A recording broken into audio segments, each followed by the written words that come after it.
Hi, it's Paul from Wicked Acorn. We are in Wales and we're gonna go check out Flint Castle. Come on, let's check it out. Wales is one of our favorite places to visit in the UK. They have the coolest flag, look at that. I don't know why they didn't include it on the Union Jack. Well, I do, but that's another story. This is Flint Castle, and it's one of those magical places where if you're so inclined, you can have a go at those boyhood fantasies and fight dark knights and dragons. This place was built in 1277 by Edward I, you know, the bad guy in Braveheart. And it features in a Shakespeare play, but it's not fanciful. Richard II was deposed here at Flint Castle in 1399.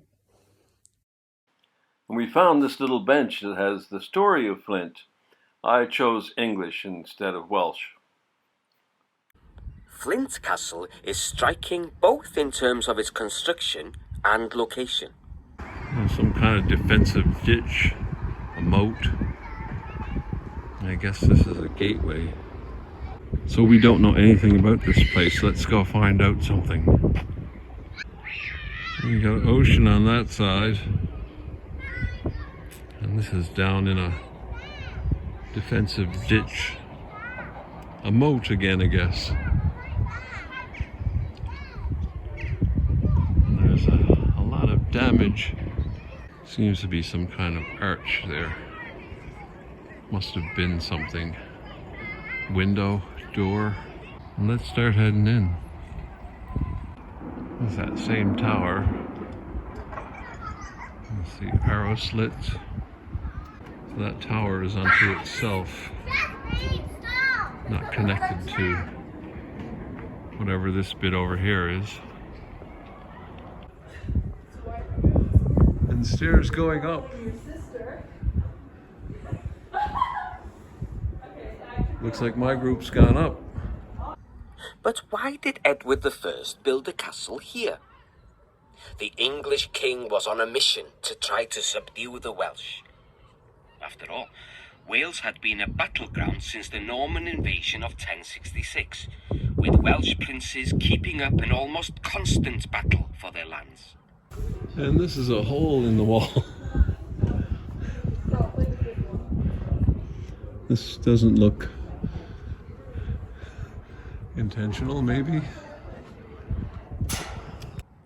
By the time Edward's father, Henry III, became king, the English crown directly controlled all of North Wales to the east of the River Conwy.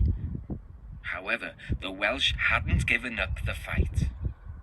Me watching you, you watching me? Llywelyn ap Gruffydd came from a long line of powerful Welsh princes. He fought against Henry III and forced the king to sign a treaty which officially recognised Llywelyn as Prince of Wales. But the story didn't end there.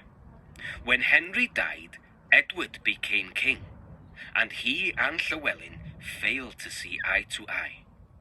The new king felt the Welsh prince was disrespectful and disloyal, and eventually it led to all-out war. Teenagers have been drinking here a long time. Long before these gates were put up.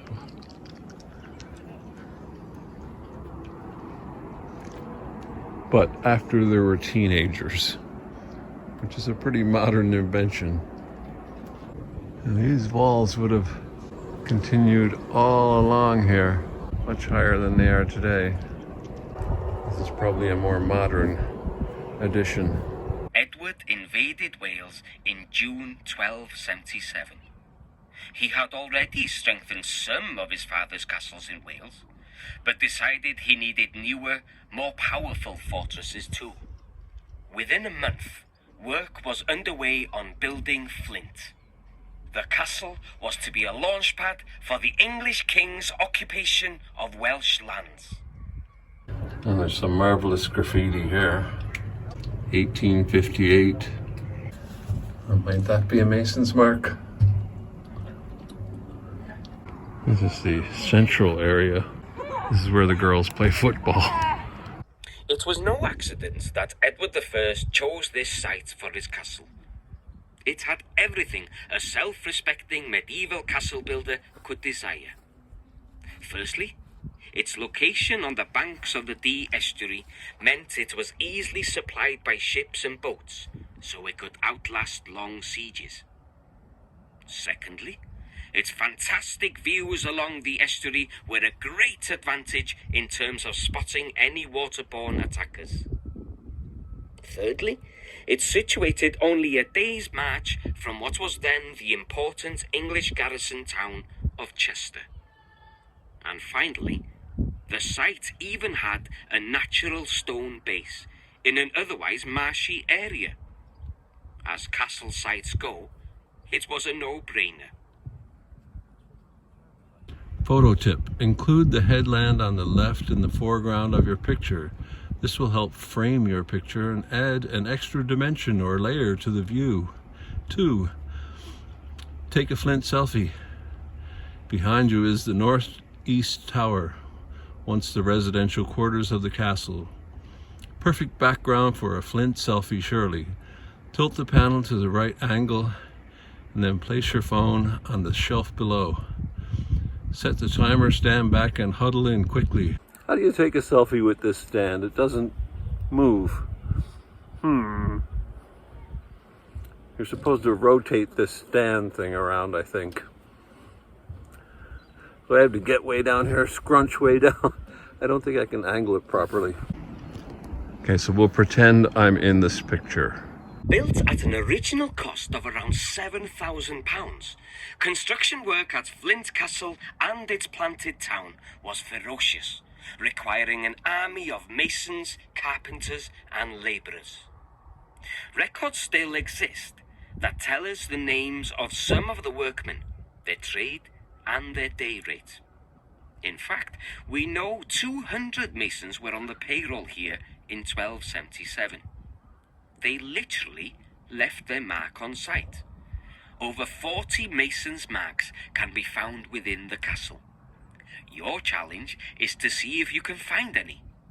Some are shaped like arrows, while others look like letter T's, X's, or crosses carved into the stone. 1970? The castle was all but complete by 1282, less than 5 years after the building work had begun. Well, you deserve. They well Is deserve that to have the storm. a toilet? No, it would be on the outside, wouldn't it? Give me your hands. Chimney?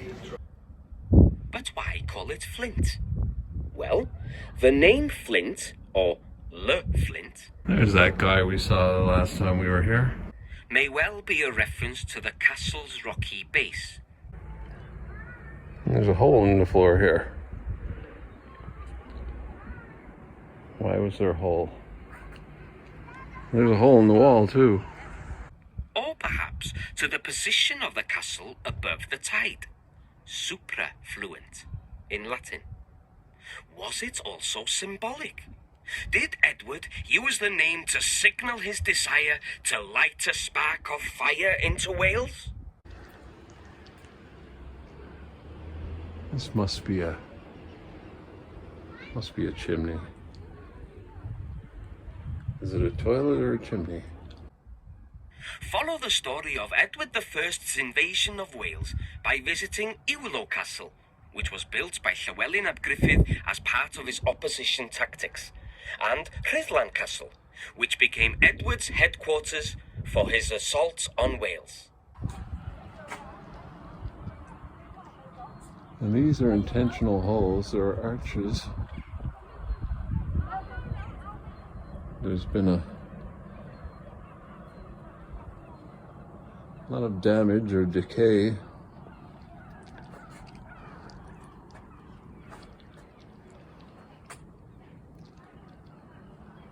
Now this hole goes up at an angle. It's weird. And that must be a chimney or something. Well, we'll head down there and see if we can look up. Richard II, Act 3. King Richard II is standing on the battlements of Flint Castle. It is becoming clear King Richard must step aside and allow his cousin, Henry Bolingbroke, to take the crown. As Henry approaches the castle, King Richard reflects upon his fate. Down, down I come, like glistering phaeton wanting the manage of unruly jades. In the base court, where kings grow base, to come at traitors' calls and do them grace. In the base court, come down, down court, down king, for night I'll shriek where mounting larks should sing. Bolingbroke arrives at the castle courtyard.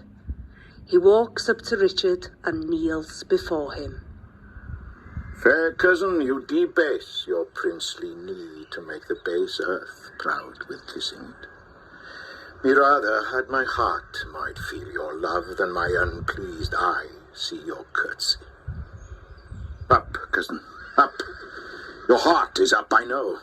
Thus high at least, although your knee be low. My gracious lord, I come but for mine own. Your own is yours, and I am yours, and all. So far be mine, my most redoubted lord, as my true service shall deserve your love. Well you deserve. They well deserve to have that know the strongest and surest way to get. Uncle, give me your hands. Nay, dry your eyes. Tears show their love, but want their remedies. Cousin, I am too young to be your father, though you are old enough to be my heir. What you will have, I'll give, and willing too. For do we must what force will have us do. Set on towards London, cousin. Is it so? Yea, my good lord. Then I must not say no.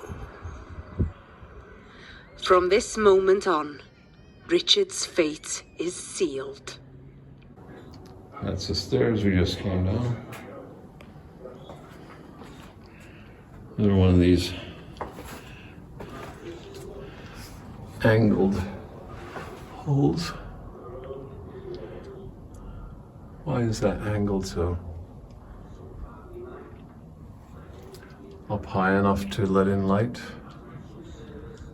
and then angled down maybe, so the light comes down. And you can see the curve of the stone curves around.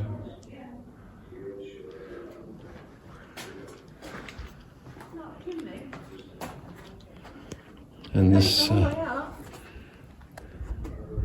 know if that continues down, but it continues up. It's one of the ones.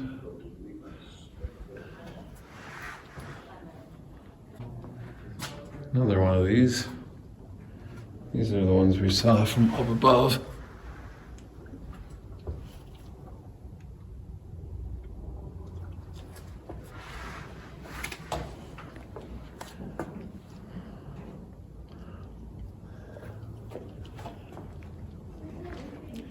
And there's that hole in the floor, the round hole in the floor. And it looks like there's water down there, so it must be a well.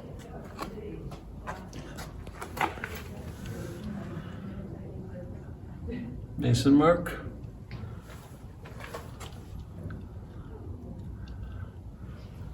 Or some other type of mark. An asterisk kind of Mason mark. Yeah, you can see a lot of them down here.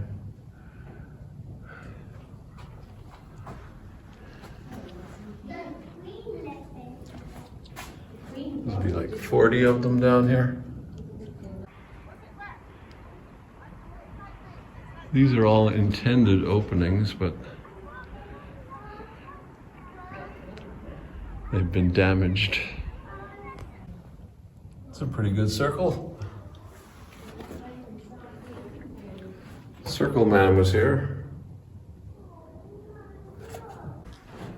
And this is pretty low here.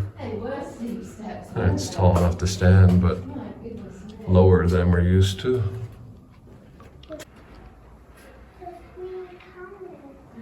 Oh, we're down in the center of it all now.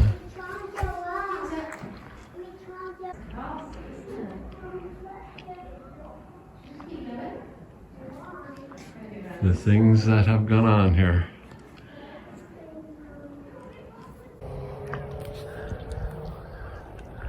Well, this must flood tide. There's all these tiny little dead crabs here. Tiny little crab bodies everywhere. They're all throughout the grass everywhere.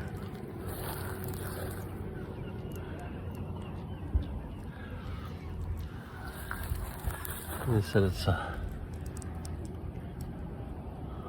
salt marsh. They're everywhere.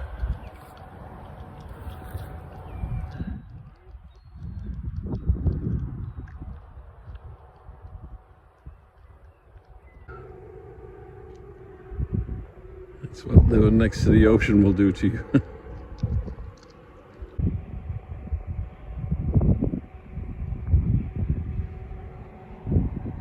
So now I'm trapped. Doesn't take much of a moat to stop me. Oh, how far back have I got to go to get across this moat? Made it. I'm on the other side of the moat now.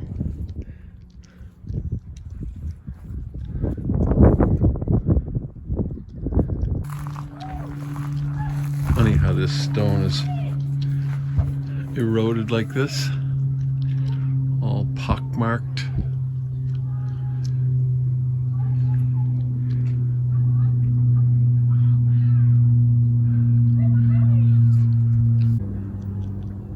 Stone worn away, or is that living stone, so to speak?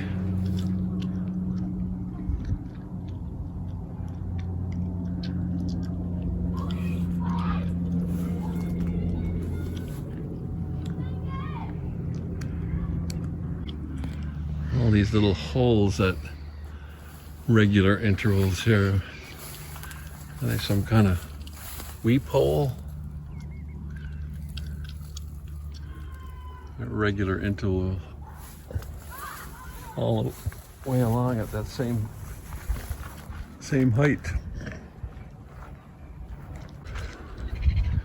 This looks like some kind of a buttress here, is it?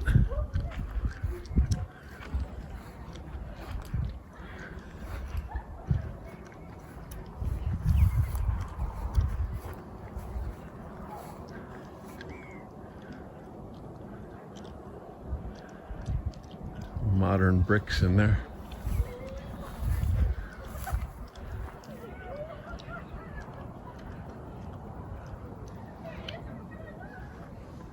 And this tower is outside by the looks of it. I guess we have to beware of falling stone.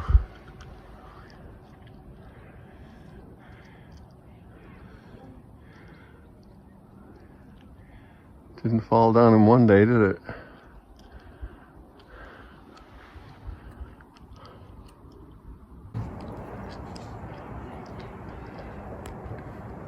There's the entrance, or at least how we entered.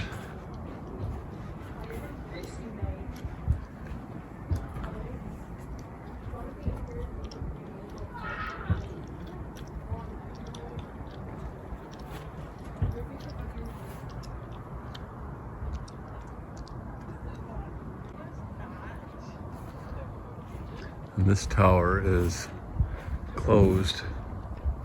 So I've seen this guy before. We were here one very rainy day And we didn't go explore Flint Castle that day. It was very rainy, but we were parked not far from this guy. So just on the other side of the lifeboat, what is the RNLI? Is the Flint Town United Social Club. And if you have to pee, I'm sure they'll let you pee there.